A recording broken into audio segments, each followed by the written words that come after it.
إن الحمد لله وحده والصلاة والسلام على من لا نبي بعد أما بعد فأعوذ بالله من الشيطان الرجيم بسم الله الرحمن الرحيم।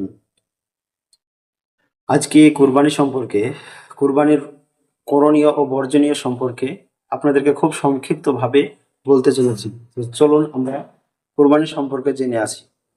কুরবানির উদ্দেশ্য: কুরবানি হলো আল্লাহ তাআলার সন্তুষ্টি অর্জনের জন্য একটি দিনে নির্দিষ্ট পশু জবাই করা।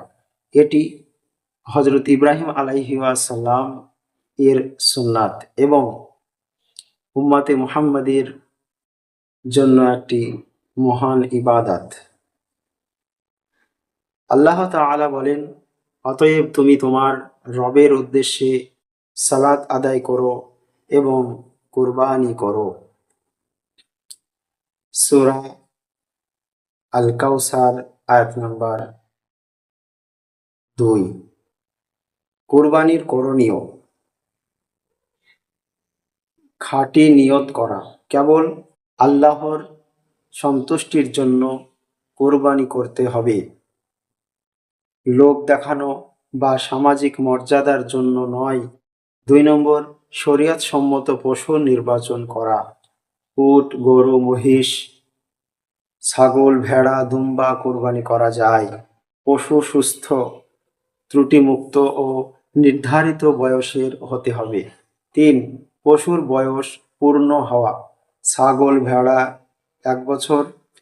ছাগল এবং ভেড়ার ক্ষেত্রে 1 বছর, গরু এবং মহিষের ক্ষেত্রে 2 বছর বাঞ্ছনীয়, উটের ক্ষেত্রে 5 বছর বাঞ্ছনীয়। 4 নম্বর, জিলহজের 10, 11 ও 12 তারিখের মধ্যে কুরবানি করা।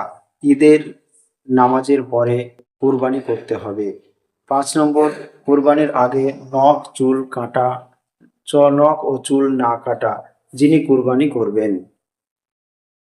1 নম্বর হচ্ছে প্রথম জিলহাজ থেকে কুরবানি না দেওয়া পর্যন্ত চুল ও নখ না কাটা মুস্তাহাব। 6 নম্বর, নিজে জবাই করা বা উপস্থিত থাকা। সম্ভব হলে নিজে জবাই করাই উত্তম, না পারলে অন্তত উপস্থিত থাকা ভালো। 7 নম্বর, জবাইয়ের সময় দোয়া পড়া। বিসমিল্লাহি আল্লাহু আকবার, বিসমিল্লাহি আল্লাহু আকবার এই দোয়াটি পড়ে জবাই করতে হবে। 8 নম্বর, গোশত বন্টন করা। 1 অংশ নিজের জন্য, 1 অংশ আত্মীয় স্বজনের জন্য, 1 অংশ গরিব মিসকিনদের জন্য। 9 নম্বর, পশুর প্রতি সদয় আচরণ। জবাইয়ের আগে পশুকে কষ্ট দেওয়া যাবে না, ধারালো ছুরি ব্যবহার করতে হবে। 10 নম্বর, আল্লাহর শুকরিয়া আদায় করা। কুরবানি শেষে আল্লাহর কাছে কবুলিয়াতের দোয়া করা। কুরবানির বর্জনীয়: লোক দেখানোর উদ্দেশ্যে কুরবানি করা যাবে না। অসুস্থ বা ত্রুটিযুক্ত পশু কুরবানি করা, যেমন অন্ধ, খোড়া, অতিরিক্ত রোগা, কান ও লেজের বড় অংশ কাটা ইত্যাদি, এইরকম পশু কুরবানি করা যাবে না। 3 নম্বর, ঈদের নামাজের আগে কুরবানি করা। ঈদের নামাজের আগে কুরবানি করালে সেই কুরবানি কবুল হবে না। ঈদের নামাজের পরে কুরবানি করতে হবে। 4 নম্বর, জবাইয়ের সময় আল্লাহর নাম না নেওয়া। জবাইয়ের সময় আল্লাহর নাম না নিলে কুরবানি কবুল হবে না। 5 নম্বর হচ্ছে পশুকে মারধর বা ক্ষুধার্ত রাখা। পশুকে খেতে দিতে হবে, পশুকে তদবাত্রা করতে হবে, যত্ন করতে হবে। পশুকে মারধর করা যাবে না, পশুকে ক্ষুধার্ত রাখানো যাবে না। এক পশুর সামনে অন্য পশু জবাই করা যাবে না। কসাইকে মজুরি হিসাবে গোশত, চামড়া বা মাথা দেওয়া যাবে না।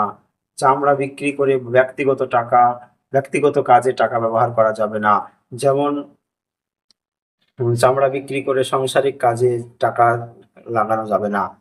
9 নম্বর হচ্ছে অপচয় করা যাবে না। বেশি লোক দেখানোর ক্ষেত্রে অপচয় করা যাবে না। পরিবেশ নোংরা করা যাবে না। পরিবেশ নোংরা, যেগুলো বর্জ্য পদার্থ থাকবে সেগুলোকে মাটিতে পুঁতে দিতে হবে এবং পরিষ্কার পরিচ্ছন্নতা রাখতে হবে। কুরবানি ওয়াজিব: যে মুসলিম প্রাপ্তবয়স্ক, সুস্থ মস্তিষ্ক সম্পন্ন, মুকিম এবং নেশাব পরিমাণ সম্পদের মালিক।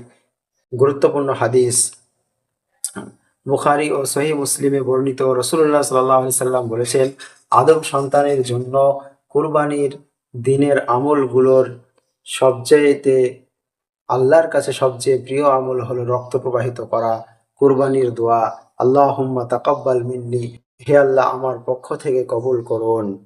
কুরবানির শিক্ষা, আল্লাহর আদেশের প্রতি পূর্ণ আনুগত্য, ত্যাগের মানসিকতা, গরিবদের প্রতি সহমর্মিতা, তাকওয়া অর্জন। আল্লাহ তাআলা বলেন, আল্লাহর কাছে পৌঁছে না তাদের গোস্ত বা রক্ত, বরং পৌঁছে তোমাদের তাকওয়া। সূরা আল হাজ আয়াত নম্বর ৩৭।